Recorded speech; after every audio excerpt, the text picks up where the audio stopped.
Hello students and welcome back to channel Siraj Shaikh degree. आज redemption of preference shares का lecture number 1 होगा, जिसमें हम कवर करेंगे नए points of redemption of debentures. Start करेंगे आज का क्लास।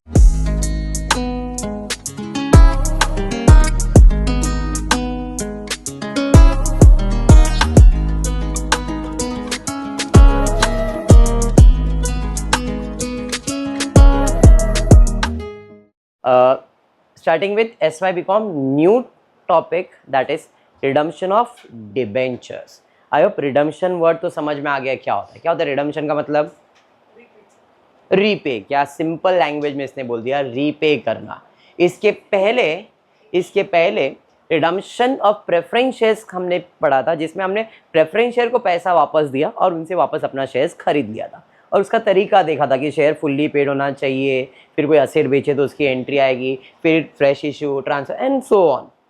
इधर भी कुछ ऐसा ही है, बट प्रेफरेंस शेयर्स और डिबेंचर्स में फ़र्क कोई बता सकता है तो? What is the difference between preference shares and debentures?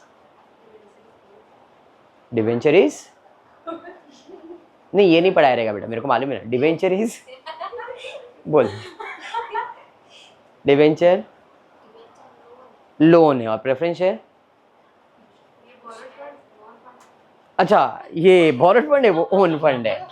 वाह। और कोई डिफरेंस? ठीक है, जैसे कि बोला अपने को पटेल जिया ने कि डिवेंचर एक तरह का लोन है, बॉरोड फंड है। प्रेफरेंस शेयर्स भी, बट वो बॉरोड फंड नहीं है। क्यों? क्योंकि प्रेफरेंस शेयर होल्डर को हम इंटरेस्ट नहीं देते, बट डिवेंचर पे हम क्या देते हैं? इंटरेस्ट। तो डिवेंचर कहीं ना कहीं लोन है, बट प्रेफरेंस शेयर लोन नहीं है, क्योंकि वो मालिक का पैसा है, the second owner of the company. तो उनको हम लोग डिविडेंड देते हैं, इंटरेस्ट नहीं देते हैं। समझ में आ रहा है क्या? इसका भी सेम प्रोसेस है, बट क्योंकि ये मालिक लोग नहीं है, ये एक बोरोड फंड वाला कैटेगरी में, तो यहाँ पे दो टाइप के सम्स आएंगे डिवेंचर्स में। एक जिनको हम ऑप्शंस देंगे, डिवेंचर होल्डर आओ इधर, ये लो ऑप्शन नंबर 1 चाहिए, ऑप्शन नंबर 2 चाहिए, 3 चाहिए, हम अलग अलग ऑप्शन देंगे, जो तुमको समझ में आता है वो तुम एक्सेप्ट कर लो। दूसरा, डिवेंचर होल्डर को रिडम्पशन करने के लिए हम और एक लोन लेंगे और उस लोन से इनको पैसा देंगे। समझ में आया? समझा? एक और टाइप है, आई डोंट थिंक सो कि तुमको आएगा सिलेबस में, बट मोस्टली मैं करवा दूंगा, जिसे हम कहते हैं सिंकिंग फंड। क्या कहते हैं? Sinking fund. मोस्टली बैफ को शायद आ सकता है, बट बीकॉम के लेवल पे नहीं डालेंगे। सिंकिंग फंड में भाई अपने को मालूम है डिवेंचर होल्डर को 2 साल बाद पैसा देने का है, तो हम उनके लिए पैसा जमा करेंगे सिंकिंग फंड में, और उससे भी इंटरेस्ट जमा करेंगे, इंटरेस्ट भी कमाएंगे और पैसा भी जमा करेंगे, एंड देन उस पैसे से अपन क्या करेंगे? रिडम्पशन करेंगे। तो देखने जाओ तो 3 टाइप होने वाला है। एक ऑप्शन वाले होंगे, एक डायरेक्टली हम दे देंगे, भाई ये ले पैसा, खत्म कर, लोन लिया पैसा दे दिया, एंड तीसरा सिंकिंग फंड। क्लियर है? क्लियर है इतना बात? चलिए तो फिर स्टार्ट करते, देखते दिया क्या गया। टेक्स्ट बुक जो मैं रेफर कर रहा हूँ, मनन प्रकाशन, पेज नंबर 253 पे है। ओके, क्वेश्चन क्या दिया है? Hindustan private limited issue 5012%। What is issue का मतलब? बोल चाइना, बोल। इशू का मतलब? इशू मतलब पब्लिक को बोल रहे भाई तुमको शेयर्स दे रहे, डिबेंचर दे रहे, बदले हम तुमको क्या दो? मुझे पैसा दो। तो हमने डिबेंचर इशू किया है। कितना डिबेंचर इशू किया है? 5012% डिबेंचर 100 वाला, और उन्हें कहा है कि हम रिडीम करेंगे 31 दिसंबर 2013 को एट पार। मतलब 5000 डिबेंचर, एक का वैल्यू से मतलब 5 लाख रुपए लिया है, और उनको हम लोग जब पे करने की बात करें तो कितना पे करने की बात कर रहे? 5 ही लाख पे करने की बात कर रहे। बोला है ना, रिडीम एट पार, बराबर है। कभी रिडीम करने वाले? 2013 में। आज कौन सा तारीख है ये पता नहीं है, बट 2013 में रिडीम करने वाले। The company offered 3 option to the debenture holder. मतलब ये है कि हम जब रिडीम करेंगे तो हम उनको 3 ऑप्शंस देने वाले डिबेंचर होल्डर को। पहला है कि भाई देखो तुम 12% डिबेंचर हो, हम तुमको पहला ऑप्शन देते कि डिबेंचर के बदले में 14% प्रेफरेंस शेयर्स देंगे। एक का वैल्यू 10 है, बट वो कितने में इशू करेंगे? 12 में। ऑप्शन नंबर 1 है डिबेंचर के बदले में क्या ले लो? प्रेफरेंस शेयर्स ले लो। समझ में आया? दूसरा ऑप्शन है 15% डिबेंचर ले लो एट पार। पहले 12% ब्याज मिल रहा था, बराबर है, अब हम तुमको 15% डिबेंचर कर देंगे, मतलब 15% ब्याज देंगे। दूसरा ऑप्शन दिया। तीसरा रिडम्पशन इन कैश, या तो कैश लो, डिबेंचर वापस कर दो। समझ में आया? ये 3 ऑप्शन दिया है। क्या डिबेंचर होल्डर ने लिया है ऐसा बोला है क्या? कंपनी ऑफर कर रही है, भाई देख तेरे को प्रेफरेंस शेयर चाहिए, तेरे को डिबेंचर चाहिए, तेरे को कैश चाहिए, जिसको जो चाहिए वो ले सकता है, जिसको जो चाहिए वो ले सकता है। जिसको मतलब कौन? ये 5000 डिबेंचर होल्डर है, इनसे बात कर रहा और इनको बोल रहा भाई तेरे को प्रेफरेंस शेयर चाहिए तो 12 रुपए का प्रेफरेंस शेयर मिल जाएगा, एक डिबेंचर चाहिए तो डिबेंचर 100 रुपये वाला भी मिल जाएगा, लेकिन इंटरेस्ट 15% रहेगा, एंड कैश चाहिए तो कैश दे देंगे। The options were accepted as under. Option number 1, option number 1 मतलब 14% प्रेफरेंस शेयर वाला, ये कितने लोग ने एक्सेप्ट किया? By the holder of 1500 debenture. 1500 debenture holder आए, बोले ठीक है भाई, 3 ऑप्शन में से पहला वाला ऑप्शन अच्छा लग रहा है, वो मुझे दे दे। मतलब 1500 डिबेंचर होल्डर को मुझे क्या देने का है? प्रेफरेंस शेयर होल्डर देने का, प्रेफरेंस शेयर देने का, और एक शेयर का वैल्यू कितना है? 12। ये समझ में आ गया? Option number 2, by 1500 debenture holder, दूसरे 1500 डिबेंचर होल्डर की यार ठीक है भाई, हम ऑप्शन नंबर 2 एक्सेप्ट करने के लिए रेडी है। And option number 3, by the holder of 2000, 1500 कितने हो गए? 3000, बचे कितने? 2000। इन्होंने क्या बोला भाई, हमको क्या चाहिए? ऑप्शन नंबर 3, और ऑप्शन नंबर 3 क्या है? कैश। मतलब ये 1500 डिबेंचर को ऑप्शन नंबर 1 देना है, नेक्स्ट 1500 को हमको ऑप्शन नंबर 2 देना है, एंड बाकी जो बच गया उनको ऑप्शन नंबर 3 देना है। The redemption was carried out by the company. Past journal entries in the books of Hindustan Private Limited without narration. Company decided to use minimum amount out of profit required by the law. मतलब हम profit and loss come he use करने वाले। अब ये profit and loss का concept क्या बाद में एक्सप्लेन करता हूँ। इतना समझ में आ गया? चलिए तो फिर स्टार्ट करते हैं रिडम्पशन। 5000 का रिडम्पशन होने वाला है, एक का वैल्यू कितना है? 100, मतलब 5 लाख का रिडम्पशन करना है। ऑप्शन 1, ऑप्शन 2, ऑप्शन 3, 3 ऑप्शन है। पहला ऑप्शन कितने लोग ने एक्सेप्ट किया है? ऑप्शन नंबर 1 प्रेफरेंस शेयर था, 1500 शेयर होल्डर ने लिया। ऑप्शन नंबर 2 क्या था? डिबेंचर्स था, वो भी कितने शेयर डिबेंचर, बाकी बचा कितना? उन्होंने क्या लिया? कैश। अरे ये समझ में आया? अब 1500 डिबेंचर होल्डर ने ऑप्शन नंबर 1 लिया है, और ऑप्शन नंबर 1 क्या था? प्रेफरेंस शेयर, और एक का वैल्यू कितना था? 12। चलिए तो फिर कैलकुलेट करते हैं अमाउंट का कैलकुलेशन।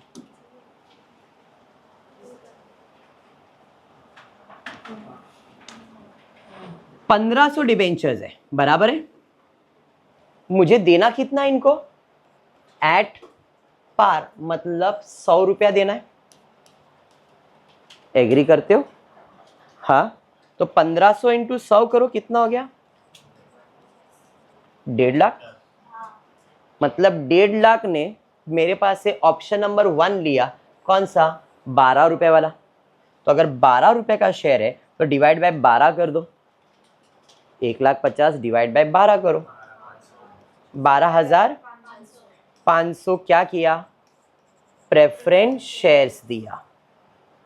12,500, एक प्रेफरेंस शेयर का कीमत 10 है, मतलब ये हो गया 1,25,000, एंड 12,500 एक का वैल्यू 2 रुपया प्रीमियम भी है, उस हिसाब से 25,000 क्या हो गया? प्रीमियम भी हो गया, तो हो गया 1,50,000। ये समझा मैंने क्या किया? पक्का? Hope so. अगर नहीं समझा है तो कोई नहीं, ये वर्किंग को समझ गया? चलिए एंट्री नंबर 1 पहले हम लोग क्लेम ट्रांसफर करेंगे। क्लेम मतलब कितना पैसा देना है। कितना पैसा देना था बताओ? 5 लाख। किसको देना है ये पैसा? डिबेंचर होल्डर को। किसको देना है? Debenture holder. एंट्री डिबेंचर होता है क्रेडिट, कैंसिल करने के लिए कर दूंगा डेबिट, तो 12% redeemable debenture account debit to debenture holder. कितना देना है? 5 लाख। 5 लाख, ये क्लियर हो गया। अब आ जाते हैं ऑप्शन नंबर 1 पे। ऑप्शन नंबर 1 किसने लिया है? 1500 डिबेंचर होल्डर ने दिया, और इनको क्या दिया है मैंने? प्रेफरेंस शेयर्स दिया है, मतलब प्रेफरेंस शेयर्स जाएगा, और प्रेफरेंस शेयर्स में प्रीमियम भी है, प्रीमियम भी जाएगा, और ये पूरा पैसा किसको मिलेगा? डिबेंचर होल्डर को। तो एंट्री है debenture holder account debit to preference share capital to share premium. कितना? तो 1.5 लाख देना था, 1,25,000 एंड 25। अब ये कैसे आया समझाइए, एक्सप्लेन करूँ फिर से, एक बार फिर से। Very good. इनको मुझे देना था 1,50,000। एक शेयर का कीमत अगर 12 है तो मैंने 12,500 प्रेफरेंस शेयर इशू किया इनको, और प्रेफरेंस शेयर्स का कीमत कितना था 10, लेकिन 12 रुपया लिया है मैंने तो 2 रुपया प्रीमियम का लिया रहेगा। तो इस हिसाब से 12,500, एक का कीमत 10 मतलब 1,25,000 का प्रेफरेंस शेयर्स, और 12,500 2 रुपया प्रीमियम के हिसाब से 25,000 प्रीमियम, तो टोटल हो गया 1,50,000। एग्री करते हो? समझाइए कैसे आया। हाँ, दूसरा 15% डिबेंचर 100 वाला, मतलब 1500 को 1.5 लाख देना है और 1.5 लाख का ही डिबेंचर्स भी आएगा, तो वापस इसकी एंट्री क्या आएगी, debenture holder account debit to 15% debenture, 1.5 lakh 1.5 lakh. समझाइए। एंड लास्ट 2,000 डिबेंचर्स है, रिडीम एट पार बोला है, एक का वैल्यू 100 मतलब 2 लाख रुपया देना गया और 2 लाख के बदले में 2 लाख ही देने गए, तो इधर एंट्री क्या आ जाएगी, debenture holder account debit to cash 2 lakh 2 lakh. यहां तक क्लियर हुआ। अब पॉइंट ये है, हमेशा याद रखो जब भी आप रिडम्पशन इन कैश करोगे, रिडम्पशन इन कैश करोगे, उतना पैसा का आपको रिजर्व क्रिएट करना पड़ेगा। जितना रिडम्पशन इन कैश किया है उतना पैसा आपको रिजर्व क्रिएट करना पड़ेगा। ठीक है, उसने एक वर्ड यूज किया था, minimum amount of profit and loss, तो हम यूज करेंगे profit and loss account debit to general reserve, CRR नहीं, DRR नहीं, जनरल रिजर्व। कितना पे किया कैश तो कितना यूज करूंगा, दैट्स इट, ये इतना ही है। समझा? ऑप्शन वाला सम 90% एग्जाम में आता है,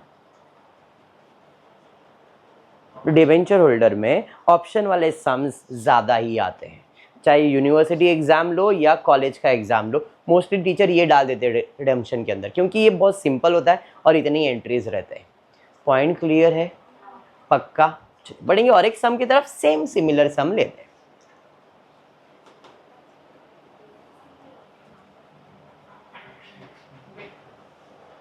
beta limited had issue 5,000 12% debenture of 100 each under SEBI SEBI regulation redeemable on 31st December 2013 at a premium of 5%। पिछला सम एट पार था, इधर रिडम्पशन एट अ प्रीमियम होने वाला है। मतलब ये है 5,000 डिबेंचर, एक का वैल्यू 100 पे अगर 5% कैलकुलेट करो तो 5 रुपया आएगा, मतलब सामने वाले को कितना देने का है, 105 रुपया। एक शेयर होल्डर को कितना मिलेगा, 105, तो 5,000 शेयर होल्डर को अकॉर्डिंगली मिल जाएगा, 5,25,000 अमाउंट आएगा। ठीक है, अब वो बात की बात है, आगे दिया the company offered 3 option to the debenture holder as follow. पहला ऑप्शन दिया है 14% preference shares of 10 at 12 same, 15% debenture at par and redemption in cash same था। ऑप्शंस वर एक्सेप्टेड, पहला ऑप्शन 1500 डिबेंचर होल्डर ने, दूसरा ऑप्शन 1500 डिबेंचर होल्डर ने, तीसरे वाले ने क्या बोला भाई, कैश दे दो, बोला है ना। Third option by 2000 debenture holder. The redemption was carried out by the company creating debenture, creating DRR for minimum amount required by the law। इधर क्या वर्ड यूज क्रिएट करने बोला है, डिबेंचर रिडम्पशन रिजर्व। चलिए स्टार्ट कर, कितने का redemption करने का है, 5 लाख प्रीमियम में करना है। अभी तो मैंने 5 लाख ही इधर लिखा है, प्रीमियम यहाँ पे दिखाऊंगा मैं। ऑप्शन 1 1500, ऑप्शन 2 1500, 2000, 1500 लेकिन 105, 105 कैसे आया, 5 रुपीज प्रीमियम था, मतलब इधर कितना देने का, 1,57,500 देना है। 105 1,57,500, 105 मतलब 2,10,000। ये क्लियर हो गया। अब इनको इतना पैसा देने के लिए ऑप्शन नंबर 1 में हमने प्रेफरेंस शेयर इशू किया है। कितने का प्रेफरेंस शेयर इशू किया है, 12 रुपए का, तो इसको डिवाइड बाय क्या करूंगा मैं, 12 कर दूंगा, तो 1,57,500 डिवाइड बाय 12 कर दो, 21,000, 13,125 प्रेफरेंस शेयर इशू किया है। एक प्रेफरेंस शेयर का कीमत कितना है, 10, तो इंटू 10 करोगे 1,31,250 आएगा प्लस 13,125, 2 रुपया इसके अंदर मल्टीप्लाई कर दोगे 26,250 आएगा ना।